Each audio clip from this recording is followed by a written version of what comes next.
आज की कहानी है जेठ जी को सबक। मेघा को अपनी आंखों पर विश्वास ही नहीं हो रहा था। दरवाजे की झिर्री से आंख सटाकर उसने ध्यान से देखा तो जेठ जी को अपनी ओर देखते उसके होश पाख्ता हो गए। अगले ही पल उसने थोड़ी सी ओट लेकर दरवाजे को झटके से बंद किया, मगर थोड़ी देर बाद ही चर की आवाज के साथ चरमराते दरवाजे की झिर्री फिर जस की तस हो गई। तनिक ओट में जल्दी से कपड़े पहन मेघा बाथरूम से बाहर निकली। सामने वाले कमरे में जेठ जी जा चुके थे। मेघा का पूरा शरीर थर्रा रहा था। क्या उसने जो देखा वह सच है? क्या जेठ जी इतने निर्लज भी हो सकते हैं? अपने छोटे भाई की पत्नी को नहाते हुए देखना, छी! उन्होंने तो मर्यादा की सारी सीमाएं लांघ ली।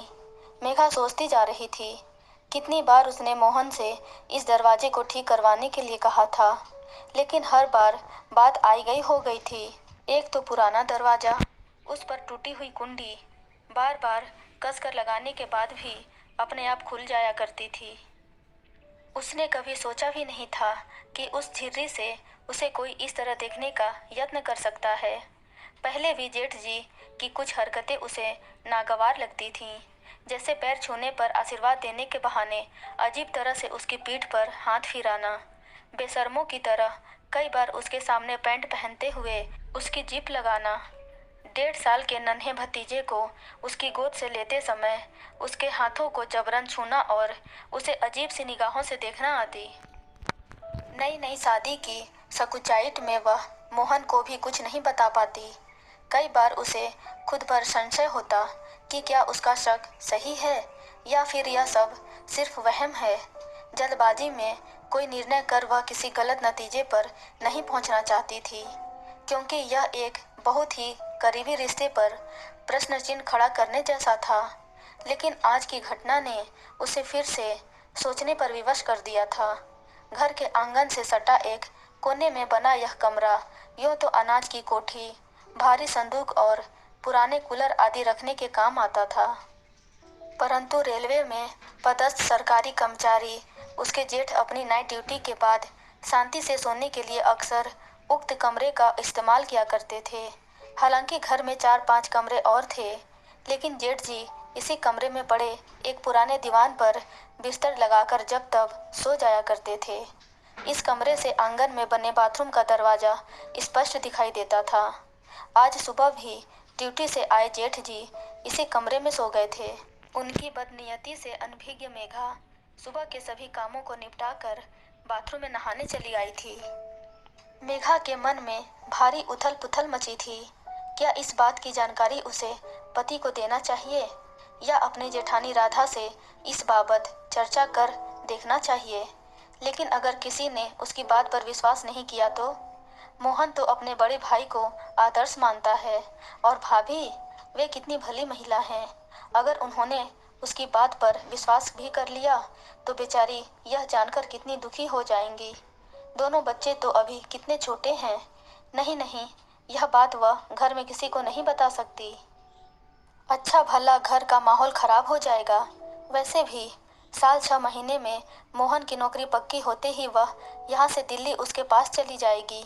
हाँ, इस बीच अगर जेठ जी ने दोबारा कोई ऐसी हरकत दोहराई तो वह उसे मुंह तोड़ जवाब देगी। यह सोचते हुए मेघा अपने काम पर लग गई। भोपाल में 2 वर्षों पहले ब्याह कर आई MA पास मेघा बहुत समझदार और परिपक्व विचारों की लड़की थी। उसके पति मोहन दिल्ली में एक कंपनी में बतौर अकाउंट्स ट्रेनी काम करते थे। अभी फिलहाल कम सैलरी और नौकरी पक्की न होने के कारण मेघा ससुराल में ही रह रही थी। कुछ पुराना पर खुला खुला बड़ा सा घर किसी पुरानी हवेली की याद दिलाता सा लगता था। उसमें जेठ जेठानी और उनके 2 छोटे बच्चे। यही मेघा की ससुराल थी। यहाँ उसे वैसे कोई तकलीफ नहीं थी, बस अपने जेठ का दोगलापन उसको जरा खलता था। सबके सामने प्यार से बेटा बेटा कहने वाले जेठ जी जरा सी ओट मिलते ही उसके सामने कुछ अधिक ही खुलने का प्रयास करने लगते, जिससे वह बड़ी ही असहज महसूस करती।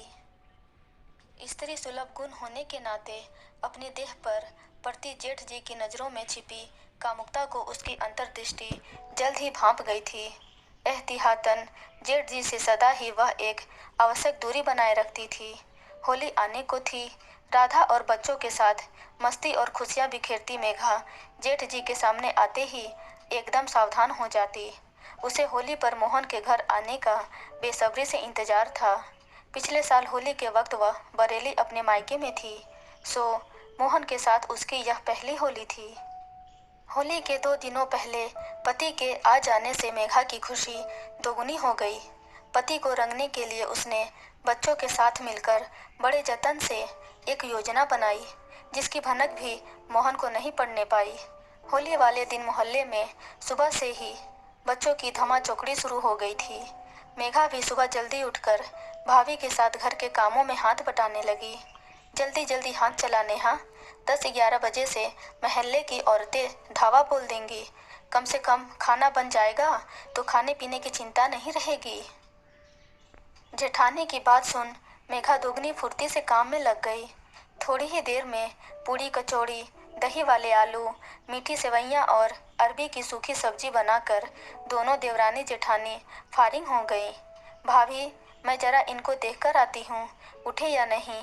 हाँ जा, पर जरा जल्दी करना, राधा मुस्कुराते हुए बोली। कमरे में घुसकर मेघा ने सो रहे मोहन के चेहरे की खूब गत बनाई और मजे से चौके में आकर अपना बचा हुआ काम निपटाने लगी। इधर मोहन की नींद खुलने पर सभी उसका चेहरा देखकर हंसते हंसते लोटपोट हो गए। हैरान मोहन ने बरामदे में लगे कांच में अपनी लिपि पुती शक्ल देखी तो मेघा की शरारत समझ गया। भाभी, मेघा कहाँ है? भाई, तुम्हारी बीवी है, तुम जानो। मुझे तो सुबह से नजर नहीं आई, भाभी ने हंसते हुए जवाब दिया। बताता हूँ उसे, जरा मिलने दो, अभी तो मुझे अंदर जाना है। हाथ से फ्रेश होने का इशारा करते हुए वह टॉयलेट में जा घुसा। इधर मेघा भाभी के कमरे में जा छिपी थी। फ्रेश होकर मोहन ने ब्रश किया और होली खेलने के लिए बढ़िया सफ़ेद कुर्ता पजामा पहना। भाभी, नाश्ते में क्या बनाया है? बहुत जोरों की भूख लगी है, फिर दोस्तों के यहाँ होली खेलने भी निकलना है, मोहन ने भाभी से कहा। इस बीच उसकी निगाहें मेघा को लगातार ढूंढ रही थीं। मोहन ने नाश्ता खत्म ही किया था कि भतीजी अंशी ने उसके कान में कुछ फुसफुसाया। अच्छा, मोहन उसकी उंगली थामे उसकी बताई जगह पर आंगन में आ खड़ा हुआ। बताओ, कहाँ है चाची? पूछने पर 1 मिनट चाचा, कहती हुई अंशी उसका हाथ छोड़कर फुर्ती से दूर भाग गई। इतने में पहले से ही छत पर खड़ी मेघा ने रंग से भरी पूरी की पूरी बाल्टी मोहन पर उड़ेल दी। ऊपर से अचानक होती रंगों की बरसात में बेचारा मोहन पूरी तरह नहा गया। उसकी हालत देखकर एक बार फिर पूरा घर ठहाकों से गूंज उठा। थोड़ी ही देर पहले पहना गया सफ़ेद कुर्ता पजामा अब गाढ़े गुलाबी रंग में तब्दील हो चुका था। ठहरो, अभी बताता हूँ तुम्हें, कहते हुए मोहन जब तक छत पर पहुंचा, मेघा गायब हो चुकी थी। इतने में बाहर से मोहन के दोस्तों का बुलावा आ गया। ठीक है, मैं आकर तुम्हें देखता हूँ, भनभनाता हुआ मोहन बाहर निकल गया। उधर भाभी के कमरे में अलमारी के एक साइड में छिपी मेघा जैसे ही पलटने को हुई, किसी की बाहों ने उसे अपनी गिरफ्त में ले लिया। उसने तुरंत ही अपने को उन बाहों से मुक्त करते हुए जेठ जी पर तीखी निगाह डाली। आप? उसके चेहरे पर आश्चर्य और घृणा के मिले जुले भाव थे। अरे तुम? मैं समझा राधा है, जेठ जी ने चौंकने का अभिनय करते हुए कहा। बस, अब और नहीं।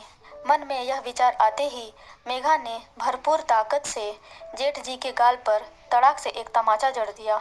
अरे पागल हो गई है क्या? मुझ पर हाथ उठाती है? जेठ जी का गुस्सा 7वें आसमान पर था। पागल नहीं हूँ, बल्कि आपके पागलपन का इलाज कर रही हूँ, क्योंकि सम्मान की भाषा आपको समझ नहीं आ रही। गलत थी मैं जो सोचती थी कि मेरे बदले हुए व्यवहार से आपको अपनी भूल का एहसास हो जाएगा। पर आप तो निर्लजता की सभी सीमाएं लांघ बैठे। अपने छोटे भाई की पत्नी पर बुरी नज़र डालते हुए आपको शर्म नहीं आई? कैसे इंसान हैं आप? इस बार आपको इतने में ही छोड़ रही हूँ, लेकिन आइंदा से अगर मुझसे जरा सी भी छेड़खानी करने की कोशिश की तो मैं आपका वह हाल करूँगी कि किसी को मुंह दिखाने लायक न रहोगे। आज आप अपने छोटे भाई, पत्नी और बच्चों की वजह से बचे हो। मेरी नज़रों में तो गिर ही चुके हो। आशा करती हूँ सबकी नज़रों में गिरने से पहले संभल जाओगे। कहकर तमतमाती हुई मेघा कमरे के बाहर चली गई। कमरे के बाहर चुपचाप खड़ी राधा मेघा को आते देख तुरंत दरवाजे की ओट में हो गई। वह अपने पति की दिलफेंक आदत और रंगीन तबीयत से अच्छी तरह वाकिफ थी, पर रूढ़िवादी बेड़ियों में जकड़ी राधा ने हमेशा ही पति परमेश्वर वाली परंपरा को सिरोधार्य किया था। वह कभी कभी अपने पति की गलत आदतों के खिलाफ आवाज़ उठाने की हिम्मत न कर पाई थी, लेकिन आज मेघा ने जो बहादुरी और हिम्मत दिखाई, उसके लिए राधा ने मन ही मन उसकी बहुत सराहना की। मेघा ने उसके पति को जरूरी सबक सिखाने के साथ साथ उस घर की इज्जत पर भी आंच न आने दी। राधा मेघा की शुक्रगुजार थी। उधर कुछ देर बाद नहा कर निकली मेघा अपने गीले बालों को आंगन में सुखा रही थी। पीछे से मोहन ने उसे अपने बाजुओं में भर कर दोनों मुट्ठियों में भरा रंग उसके गालों पर मल दिया। पति के हाथों प्रेम का रंग चढ़ते ही मेघा के गुलाबी गालों की रंगत और सुर्ख हो चली और वह शर्मा कर अपने प्रियतम के गले लग गई। यह देखकर सामने से आ रही राधा ने मुस्कुराते हुए अपनी निगाहें फेर ली। Audio Jungle.